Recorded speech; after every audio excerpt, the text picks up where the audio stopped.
Welcome to The Work of Warriors, a podcast dedicated to bringing mental wellness to the entertainment industry. I'm your host, Kim Ravitch. This podcast is dedicated to the artists we've lost to mental health, addiction, and suicide, and to those who are still suffering in silence. I got to hear Meghan live in Nashville at an event that was centered around bringing hope and mental wellness to artists and the community. I'm so happy I get to sit with today's artist, American singer and songwriter, Meghan Linsey. Hi, Meghan. How are you?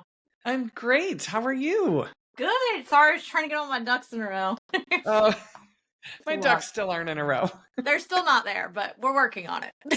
It's okay. I think it's the effort that counts. Exactly. I'm so glad you're here. I'm glad I'm here.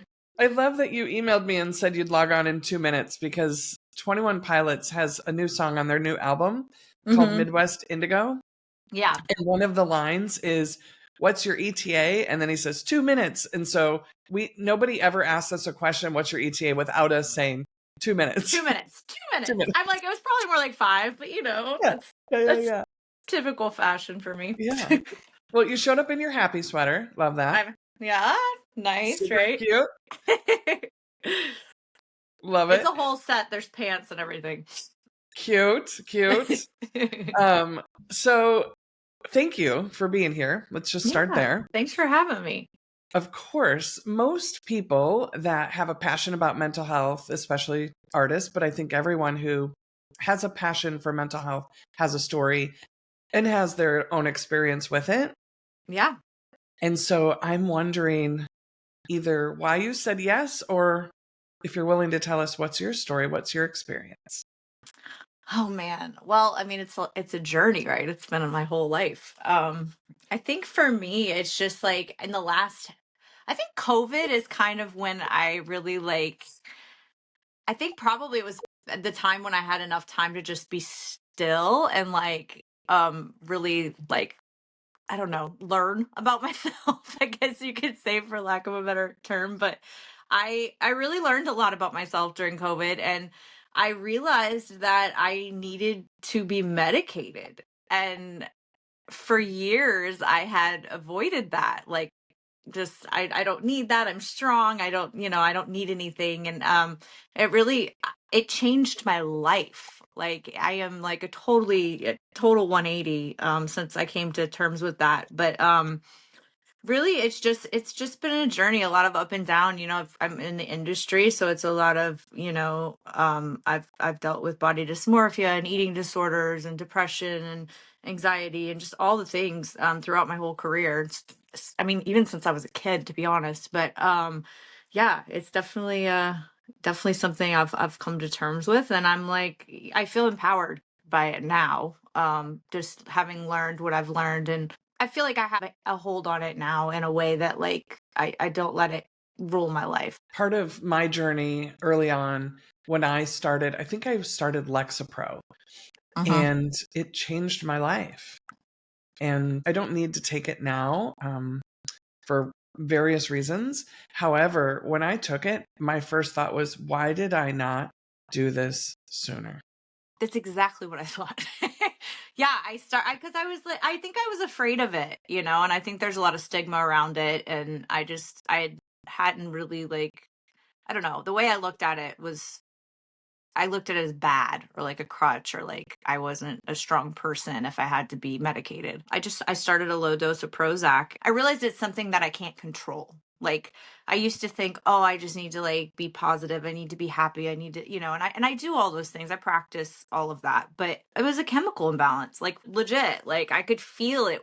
I could feel it working, and it really changed my life. That's amazing. And, there's so much still today, so much stigma around medication. And, it doesn't make sense, because if you had asthma, right, or something worse, you would take medication.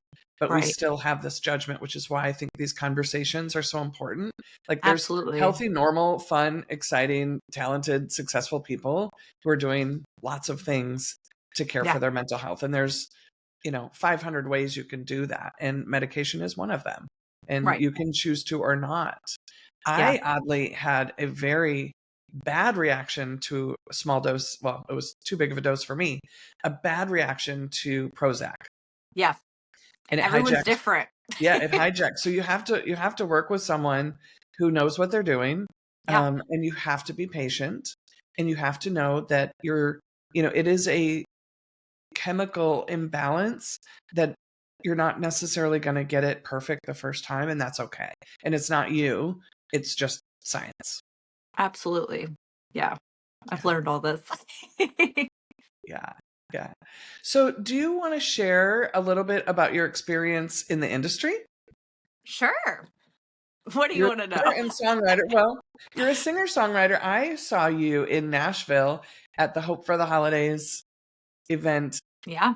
and there was so much hope in the room, and I fell in love with everyone. So that's how I heard about you, and that's how I Oh, found you. And yay. so I know you're a singer and a songwriter, but every artist has their own journey. So I would Yeah. just love if you would share whatever parts you feel like would be helpful to someone else who might be struggling, or a new artist, a young artist, whatever it may be, just whatever you think would be helpful. Yeah. I mean, I started singing when I was so young, I think I was, I don't know, 5 maybe, just singing in church and, doing all of that. And then I really started to get serious about it. I must have been about 12 years old.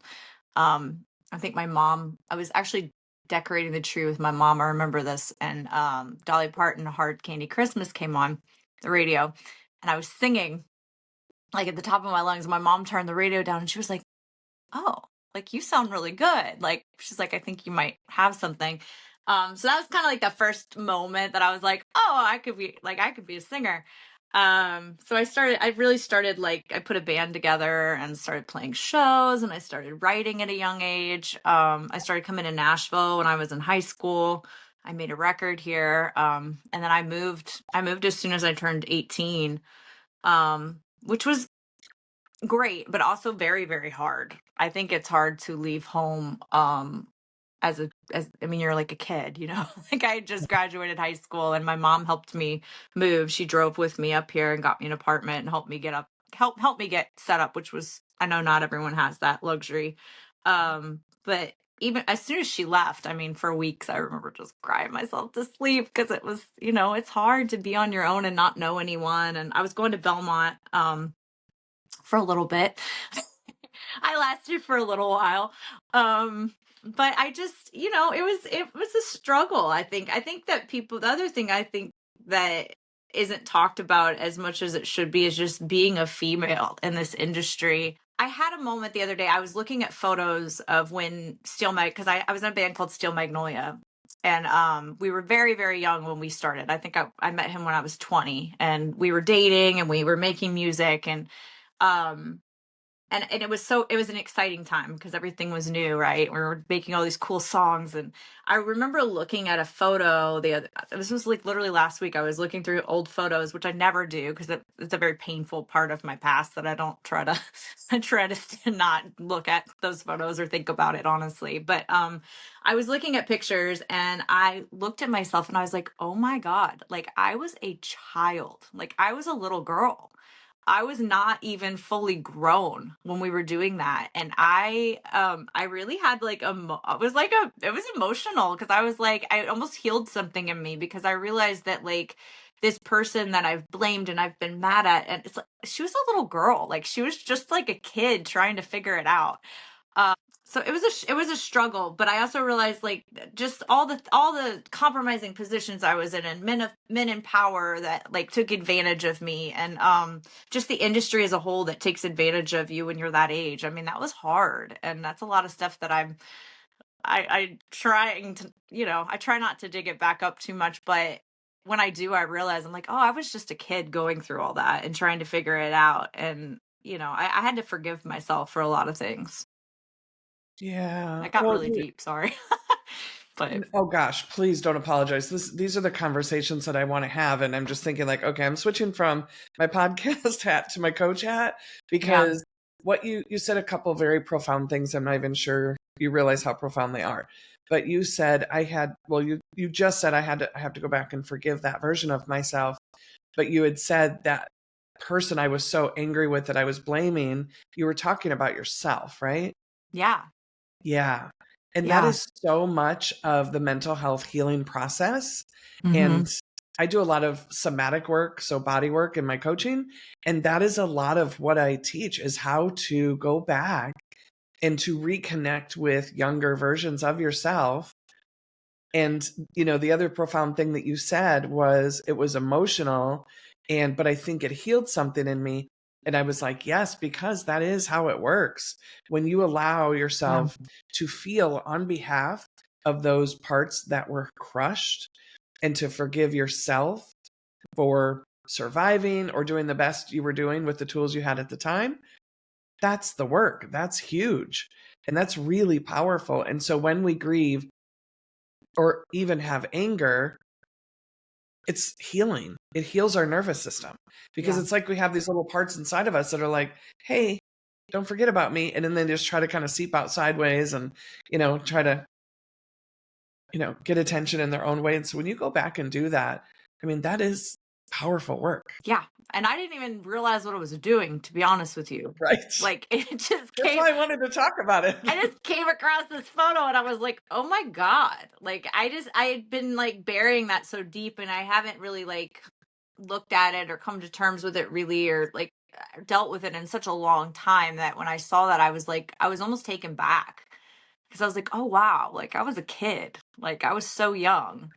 And I really was just doing the best I could. And I have a real heart for, young girls coming up in this industry. And my husband's a producer and he works with some girls that are younger, they're like 18, 19 coming to Nashville. And I'm like, I turned into like mama bear. I'm like, I just want to protect you at all costs because I've been there and I know what it is to go through it. Pay attention to that because it's not an accident. And when you have a burn, if something burning in you, like you don't know, you might be being called to do something else. Yeah. Like maybe there's coaching Yeah. in your future Oh, and where you get to be mama bear I feel because like it I is do, I needed. do it, I'm doing it already. It's like, it's just innate in me to want to do that. And Yeah. I don't have kids. I have dogs. I have 2 beagles and a Morkie currently. A Morkie's like a Maltese Yorkie mix, but I got him when I was touring, like back when I was in Still Magnolia. So he's 13 now, which is crazy. And then I have 2 little beagle babies that are lab dogs. They came from a lab, the rescues, but really sweet babies. Yeah. Well, it sounds like you've had quite a journey in the industry with some really early experiences. You've had some support from your family, but you've also had what sounds like some very harmful or dark experiences, being taken advantage of. What would you say is your darkest moment? Not necessarily having to share what happened to you, but in your own mental health, if you're willing to share, what was the darkest season? With my band Still Magnolia, like we signed a deal with Big Machine Records and we were touring. We had a #1 or #2 song in the country or whatever. And we did really well and it was exciting and it was cool, but it was also like honestly the darkest time for my mental health. It was hard. I was in a relationship that was not healthy and with my partner that I was in the band with and oftentimes very abusive. I don't think people know what they're signing up for when they sign up for a record deal, especially with Big Machine. I kind of knew, but I was 23 when we signed our deal. So I was young and hadn't had much life experience. And so I learned a lot. I learned a lot in a very short period of time. And I also had to really I found out what I was capable of. I don't know if I ever want to be pushed to the point that I don't ever want to be pushed to that point again.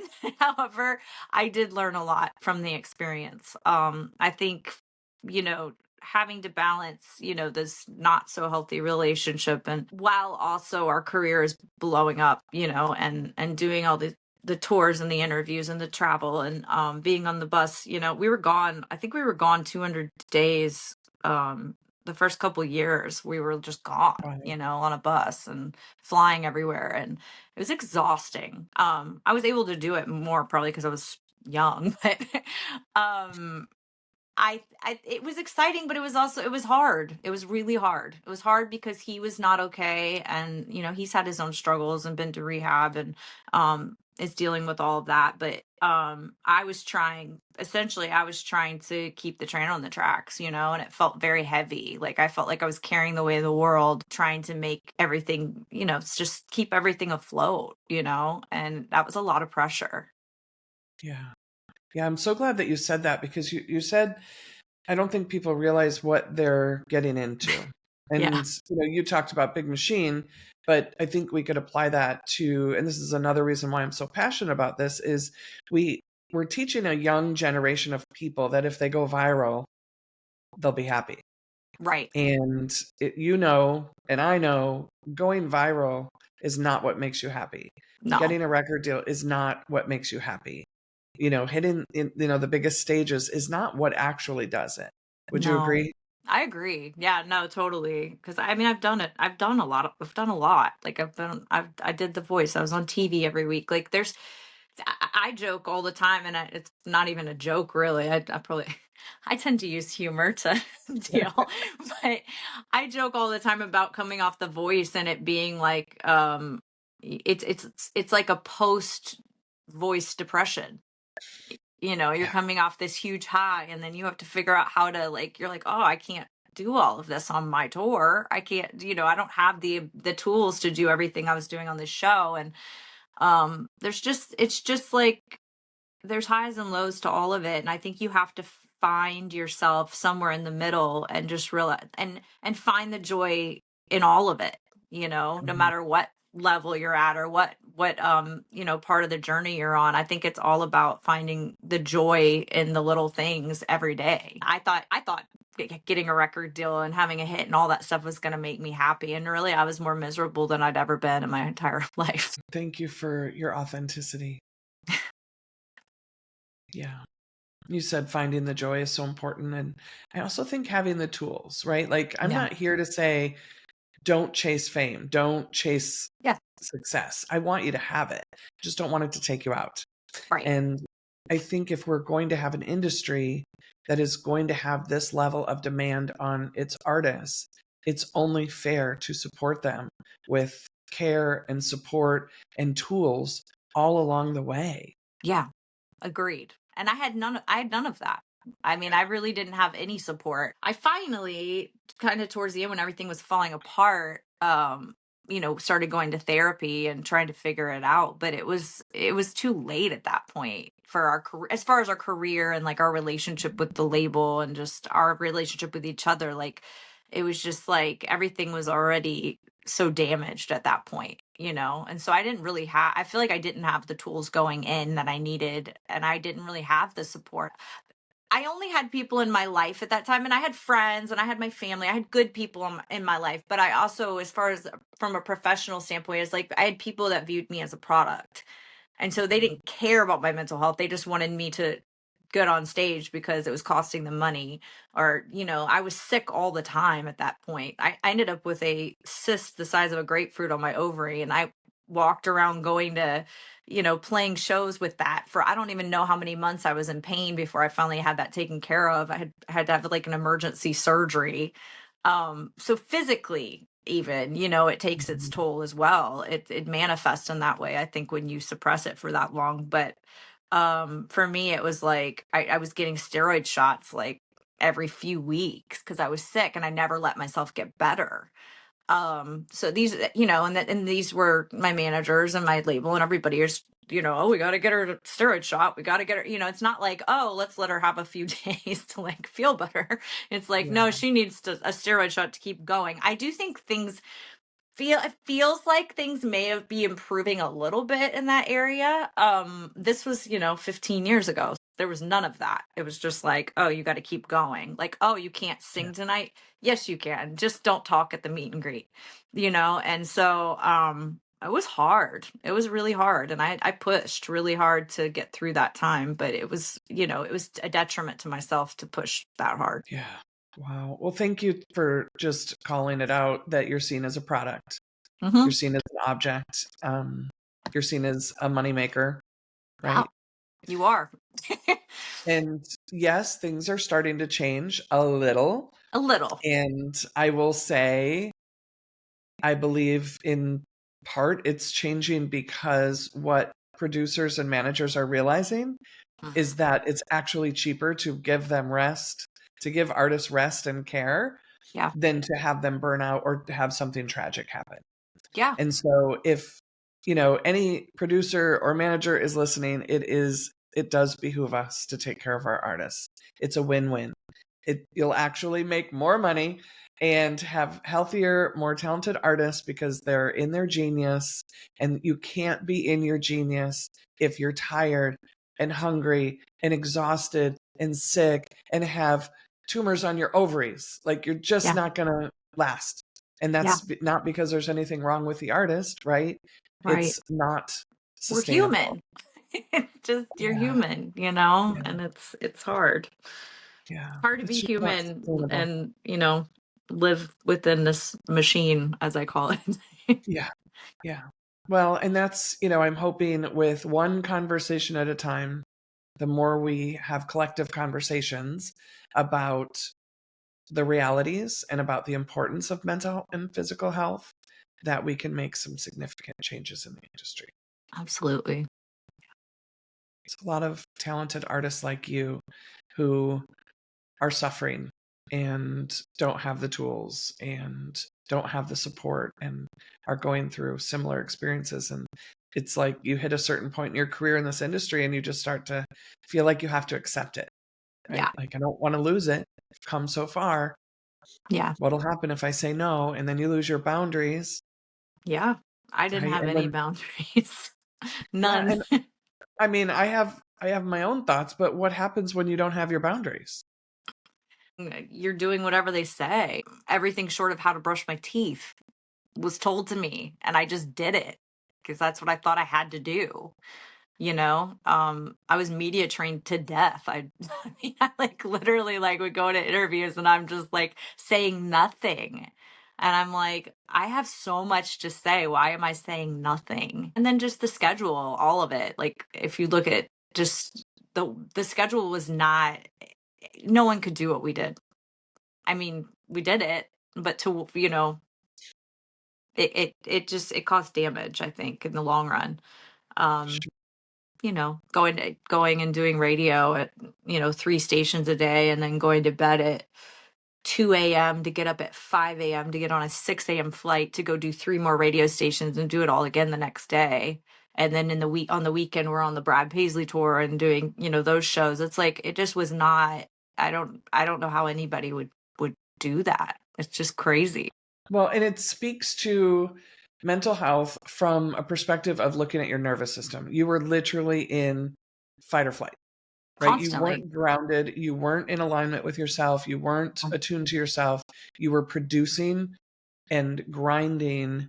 And the only way to make it through that, if you don't have a healthy setup, if you don't have a healthy system, if you don't have a team that is pouring into your health, you dissociate. Yeah. Right? You dissociate and you can't feel what you're feeling, or you can't keep going. No, and I didn't realize that's what I was doing until I got a little older and kind of Of got into course. this stuff. But like, because I would always be like, man, we're doing all this stuff, but like, I wouldn't realize what I'd done until like weeks later. I'm like, wait, we did that. Like, we did Titan Stadium during the CMA, fest, and I'm like, but I didn't feel anything when I was doing it. Which 'Cause you sounds can't. like you can't. And it almost sounds like I almost was like, God, am I just ungrateful? Am I like, like, what's wrong with me? And I feel like people will hear this, and there's, especially like the just people who don't work in the industry or just like the audience. It's like I think artists are trying to talk about this stuff, and it's like we get shut down. Like, they're like, oh, please, like, you have it so good. Like, you have a record deal, you have a hit song, you have, and it's like, so then you start thinking like that. You're like, oh God, maybe I'm wrong, for feeling this way. But it was just like, I just didn't feel anything. I was like, it's cool, I'm grateful, but I'm not even able to like experience or enjoy it, really. Wow. The word like mind F is just coming to mind. Like, Yeah. wow. Because it's so common for artists to feel that way, right? Like, oh, I'm just not grateful. Maybe the industry has ruined me. Maybe I'm too cocky. Maybe, whatever. And it's so disorienting Mhm. because, like you said, fans and the audience, they think, oh, if you have a hit single, then you've made it, you're rich, you have everything you need, you don't have any problems. And it couldn't be farther from the truth. Yeah. Yeah. And we weren't rich. Like, we had no money. Like, that's the thing. Like, people don't realize, like, we're doing all of this and, like, we barely have enough to, like, pay our rent, you know?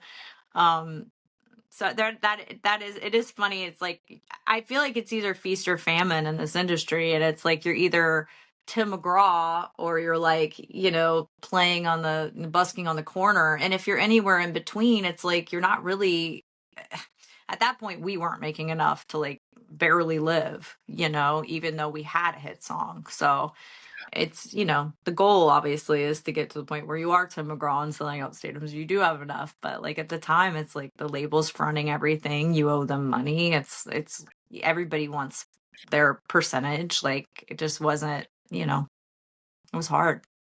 Why do you think, I want to go back to the media stuff. Why do you think you said I was so media trained, or you said, I think you said I was media trained to death. Yeah. Can you say more about that? You said I had things I wanted to say and I said nothing. And I would love for you to talk a little bit about that. I think I was just scared to say anything. You go through media training, I mean, or we did with Big Machine, and it was like we're trained when you're asked a question to just redirect the question back to what your single or whatever you're trying to promote. And it's almost like I was just so scared in interviews to say anything wrong or to say anything that I was really feeling at the time. And I really think that just came from my team and the label. Like I just had kind of the fear of God put in me that I was like not supposed to really have a personality or say anything. I was really just supposed to be promoting this single or whatever I was doing at the time. And so that was just, I don't know, that was hard for me because especially the me now that I've become, I'm like, okay, this is who I always was, and I was just suppressing that, and that was more. I mean, that was hard. It's hard to do that when you're in an interview and you want to say something, and you're just like, listen to our single. Like, no one cares about your single; they care about your story. Like, and I wasn't giving any of that. Say more about that. They don't care about your single, they care about your story. I just feel like people know. They know when you're real. They know when you're telling the truth. There's good and bad for social media, right? There's things that go viral for the right reasons and there's things that go viral for the wrong reasons. But I think for me as an artist, my goal is to just connect on a personal level and for people to kind of see, connect with my story. And I was giving none of that. It just was, it was very like squeaky clean and like, oh, here's a single, like, check it out. Like when I go to people's pages, I don't want to just see videos of them going, come to my show on Thursday. Like I want to be like, okay, dude, like where are you from? Like what happened to you? Like what makes you you? Like why is this the single that you're putting out? Like and I was giving none of that at the time. I do that now, I do think that that's where artists miss a lot is we think like, oh yeah, it's a machine and it's a product, but like at the end of the day, if you don't have heart, you don't have anything to connect to, I don't think people care. And I think we're seeing more of that. Yeah. Do you feel like producers and managers are or will catch up to that? I think they are. There's stuff that's cutting through. I mean, there definitely is. I mean, you have, people like Casey Musgraves that are writing like real shit, and just being their authentic selves. Maren Morris is a good example of that too. I think, Jelly Roll. I mean, people are like really connected to his story. I mean, and he's being really honest. And so I don't know. I think they are. I think it's just, you're always going to have that like shiny pop thing, right? That's like manufactured. That's always going to exist. But I think that, for me, it's just more important to me to be able to just be real and tell my story. So, what would be something that if you could just say that's whether it's part of your story or who you are, what do you want people to know about you? See what I um, did there? I don't know. I'm like, I want to tell my story. Then I'm like, no, I think for, you know what? I I've been through a lot, I've been through a lot of stuff, and I've always just persevered, and I've kept going. And I think that that's probably the biggest thing is just, I want to empower women. I want to empower the LGBTQ plus community. I want to empower anyone who has ever felt like they weren't good enough or like they don't fit in. Cause I felt like that. I felt very, defeated, and I was able to, turn it around and use that energy to create, things that I'm proud of. I want to give people hope. That's the goal at the end of the day. You're saying so much about what you've been through and persevering. And that's really what the work of Warriors is all about, because so many artists create and hustle and grind and persevere until they don't.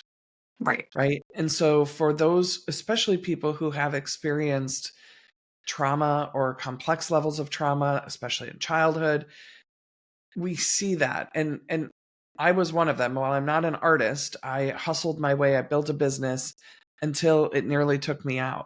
And I Yeah. had to figure out what was going on within me. And you can't outrun it. And so that, I think what you're talking about, that middle space is where the mental health piece comes in. It's like, Yeah. yes, you can persevere. Yes, you can overcome your adversity.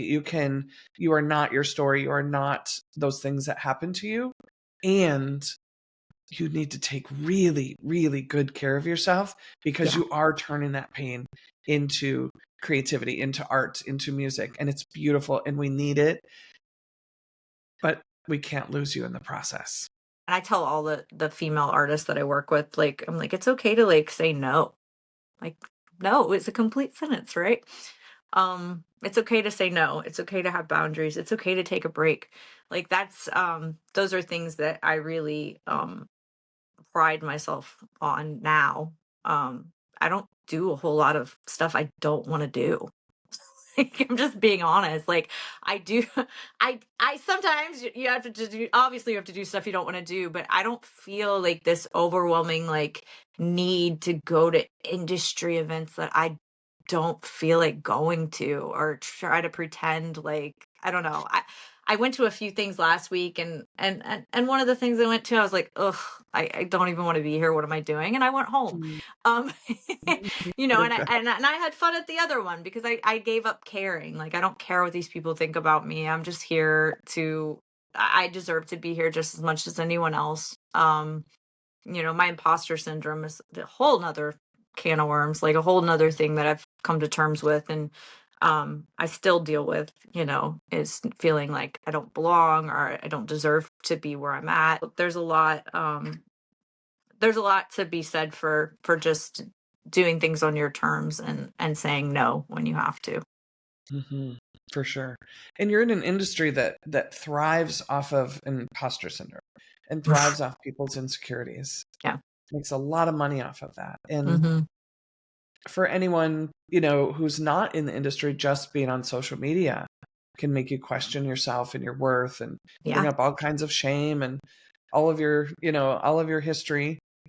And so being in the industry is just tenfold, Yeah. maybe a millionfold. It just amplifies it all. But yeah. Right. Right. What would you say for maybe a brand new artist? Why? I mean, mental health is important for everyone, Hmm. right? We all have mental health. We all need to protect it. I'm not a fan of like some people have mental health issues and some people don't. I think it needs to be looked at like non-binary, like on a spectrum, Yeah. that we all have mental health and we Yeah. all need to protect it. I What would agree. you say to a new artist who, is starting out and is excited and ready to, persevere? And what would you say?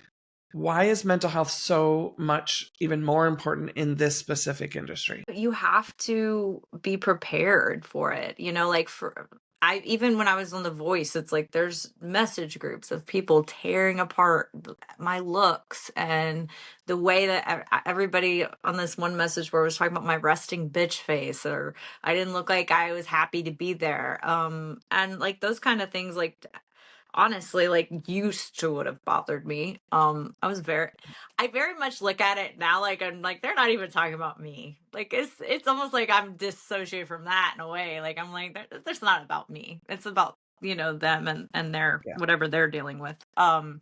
But you do have people talking about you. You do have people picking you apart. Even within my team, when I started out and I had my first record deal, it's like, they're talking to me about, do I want to get my breast done? I thought about Botox. I mean, I was 23 at the time. It was like, no, I haven't thought about that.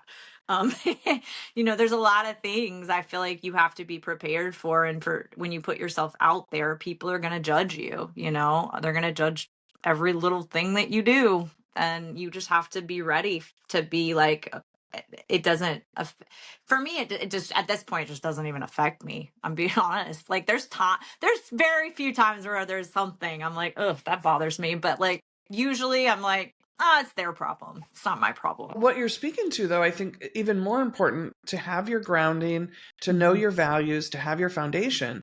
Because if you have people commenting on your body and your looks, Yeah. and then you have your agents and managers and producers who are like, yeah, that's not a bad idea. You should have this done. And there's Yeah. this constant messaging that you're not enough, no Yeah. matter what. Yeah. And And I felt like so, that for a long time. And especially when I was yeah, younger and starting out and had my first deal, like that was my and I was in a relationship that made me feel like I wasn't enough. Like it was all yeah. compounded. I didn't value myself at all. Like I had very little self-esteem at that point. It's so important to have those values. Imagine if we could really equip young artists with not just self confidence, but a self knowing, like I said, a foundation, Yeah. and to know here's what I'm willing to do, here's what I'm not willing to do, here's Yeah. a line I won't cross, because that line is going to present itself. You like to think that it Absolutely. won't, but it will. And Hmm. if you don't know, and if you're not solid, you will cross lines you never thought you would cross. Would you agree? Absolutely. Yeah. I think that also like your team is so important. It's important to surround yourself with some people who care about you, because there's so many people who will not. They won't care about you and they just look at you like a product. And so I think you have to have people on your team that love you and care about you and are not just yes people. Like they're people that will tell you the truth, and I was lucky that I did keep some of those people around me. It just even as far as I wish that I would have had a manager that cared about me, or like, you know what I mean? Just somebody that really cared. I see a lot of artists now, like I've known Lainey Wilson for a long time, and like her manager and Mandolin, like they were friends, like they were really good friends. And then Mandolin's like her manager now. And it's like, that makes sense to me because she cares about you and she has your best interest at heart. One of my best friends is managing me now. I feel comfortable with that because I'm like, I just need people who care about me around me. My husband does a ton for me with my career and I trust him. It's important to have people that you trust. That's huge. Yeah, my son is an actor. When he was little, his manager was it was such a gift. He was very straightforward and Hmm. honest, but he's like, look, everybody's going to want to make money off of him. And you have to Hmm. accept that and you have to know that Yeah. there are right ways to do that and there are wrong ways to do that. And you Right. also need to know that. And only you at the end of the day, he's like, he'll be my client for as long as he wants to act, but he will be your child forever.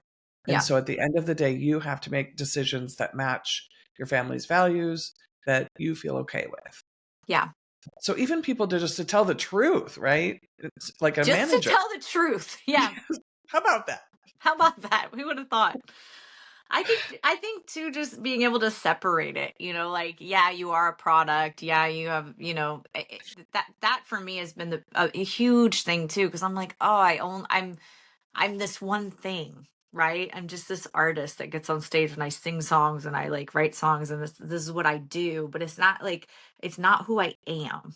Right. And so I think that there's gotta be some degree of separation where you're like, okay, I do that, but I'm also like, this is who I am. And I think, especially in the last few years, I've found other things that I'm really good at and like passions and things that I'm into that aren't necessarily like my career. And that's been really important because for so long it was just my whole life was just career focused, right? And I couldn't separate it. So I find myself more at peace since I've figured out how to separate that. I love that.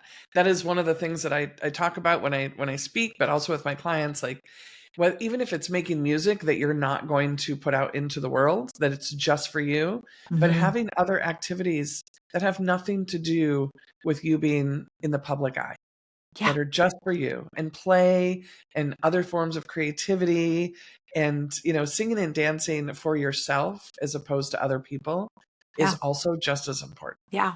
I think so. I also think the other thing I was just thinking about when you said that, doing things that aren't in the public eye, when you are doing things in the public eye, like having other purpose for that too, I think is important. Like using your platform to lift up, other things that you're into. Like for me, it's rescue dogs and human rights and stuff like that. It's like I try to use my platform for that, because it very easily can become a vanity project, right? Like you're just Yeah. putting out this music to feed this ego, and it's like it can become that very quickly. And I think for me, I've been able to like use it in other ways, and I feel good about that, being able to kind of use my platform for better, for good, Yeah. hopefully. Like knowing your why.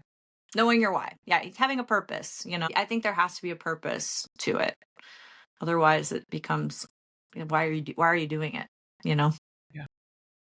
So what are some of the other things, if you're willing to share, what are some of the other things that you found that you like to do that have nothing to do with your career? Um, I'm very into fitness lately. I've become very, very into that. And I enjoy it, and I love it. So I love working out, and which is so funny. I never thought I'd get to this point in my life. I used to hate it, but over the last year, I've gotten really into that. I'm really into just dogs. Dogs are everything in life to me, honestly. I do a lot with rescue. I'm kind of the person, when anybody finds a dog, they immediately text me. So just kind of using, and that's the way I find that I can use my platform and my resources too. It's like, because somebody might have this dog that they're trying to rehome or figure it out, and I'm able to like reach out to a rescue or put them on my platform in some way. And so that's been a really cool thing that I'm really into, that I think I'm good with animals. Like I just love animals and helping and being able to, be a voice for animals.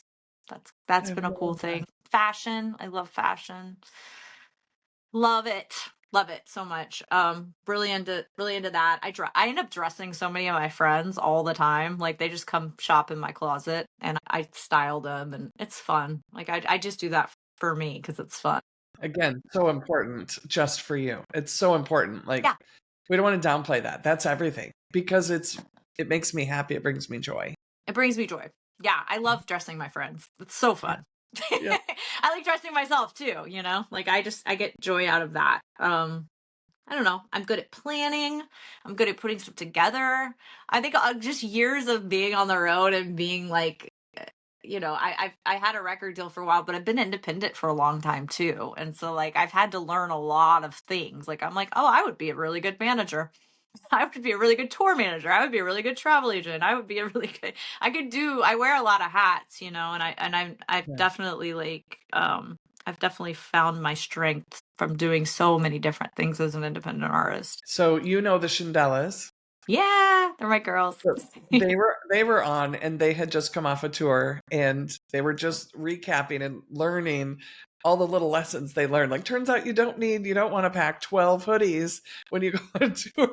And they Yeah, were just talking about, learning how they were carrying way too many things yeah, and learning how to minimize, and it was just cute when you were talking about touring and all the things that you learned. That's what came to mind. yeah, yeah. You definitely learn how to pack. Yeah. I'm really good at it. I actually wait till an hour before the flight to do it now. I'm just kidding. You're kidding. No, but I will like the day of. I'm like, ugh, it's Wow. fine. I've got this. I just throw it all in. I've done it 800,000 times. Yeah. Yeah. I also think that, I mean, not to self-diagnose myself. I do think I need to probably go see somebody, but I've kind of been like reading a lot about ADD, Yeah. ADHD in women and how it manifests. Mhm. Pretty sure that, because I mean, when I'll wait till the very last minute, and then I will furiously get everything done, in an hour. It's crazy. that's how it works. That's when the Yeah. dopamine kicks in.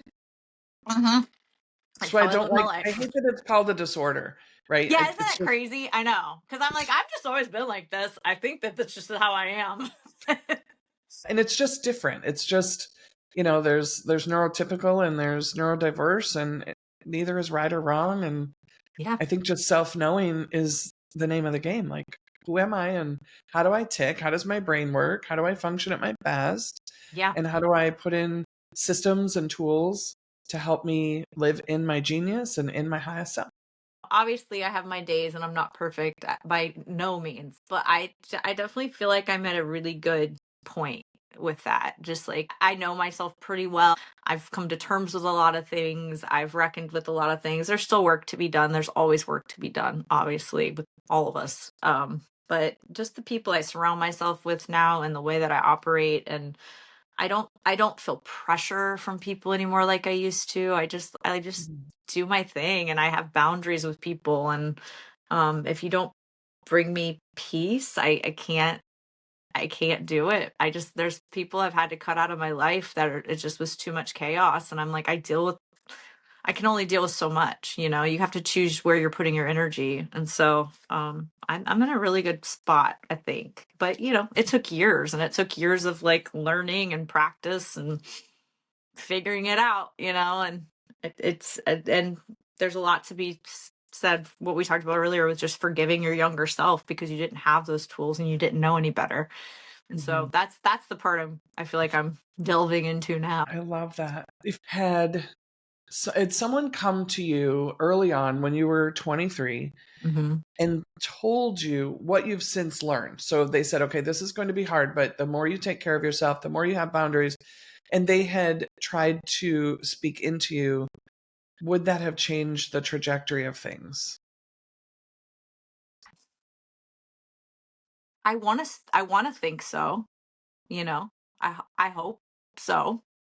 I don't know. Like, I also think I do think that would have been nice. Yeah, if I had just at least been told, it would have been nice to know. But I also think there's part of it, you're ready to accept what you're ready to accept.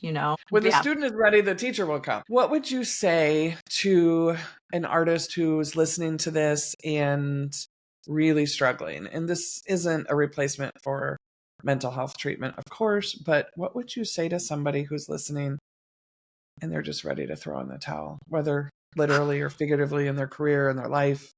Yeah. That's been me so many times. I mean, I've literally gone into just I call it a black hole almost, or like this feeling like I'm carrying a boulder like on my head. That's kind of what it feels like. I think there's no shame in seeking help. I think that's the biggest thing I would say, because like for me there's so much shame around it. And I felt so like, oh, something's really wrong, like that there's something wrong with me, or like I'm not okay, or I'm never going to be okay because I'm not enough. I had a lot of that going on in my mind a lot. So I think that it's pulling out of the shame, I think was the biggest thing, and being able to seek help and finally getting, my diagnosis and getting on the right meds was huge. That was the biggest thing for me. I think that was a huge moment for me.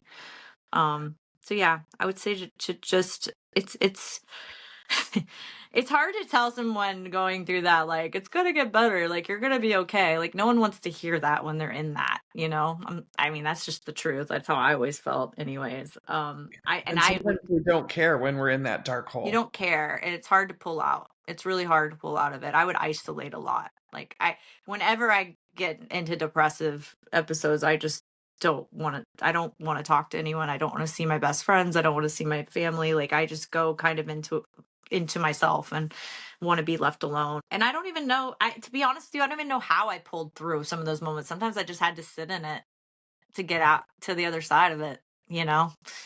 Um, but yeah, I think that for me, a lot of it was just shame and feeling like it wasn't okay to be medicated or to seek any kind of help. Yeah. People also Well, look at me like I'm the strong one. you know? Like I'm the one that's going to fix everybody else and pull everything together and make everything happen. And I am always that person. I think it made it even harder for me in a way because people look at me like, oh, she's got it all together. Like she's the one that like fixes everybody and does everything and like always has a plan. And like, I think that part made it extra shameful in a way to me. Yeah. Well, I relate.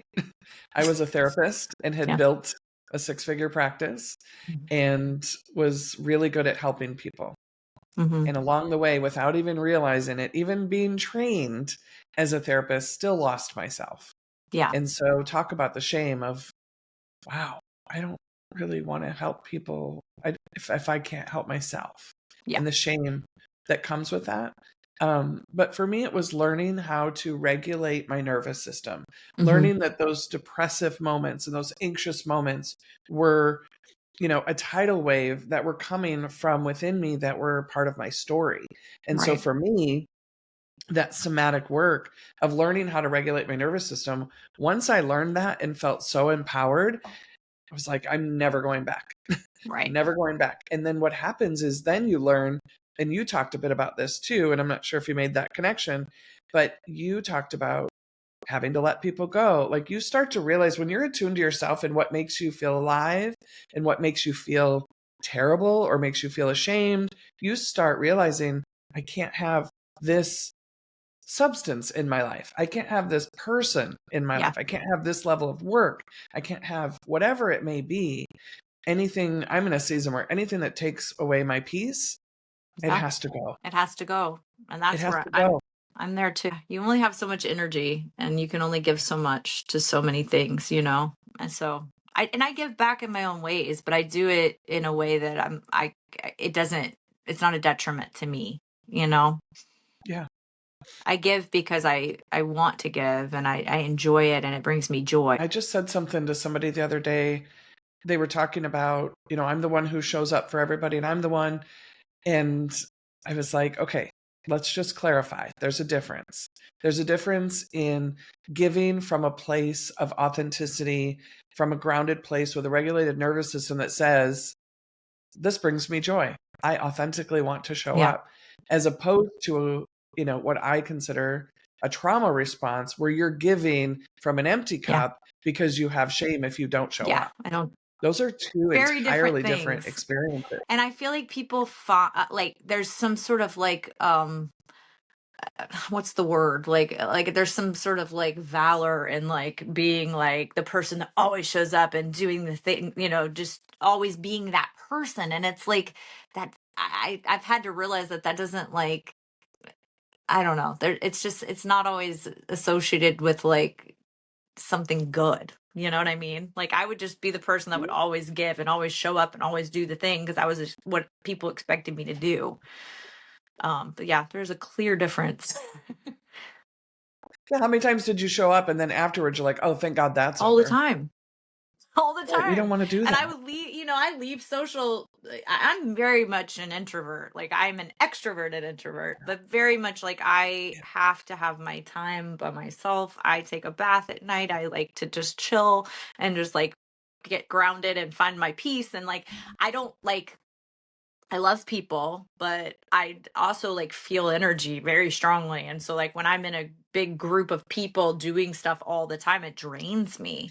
And I hate that feeling. Like sometimes I leave places and I'm like, ugh, like I just feel so empty, So I try to just limit what I'm doing to things that I just really want to do or things that I really care about.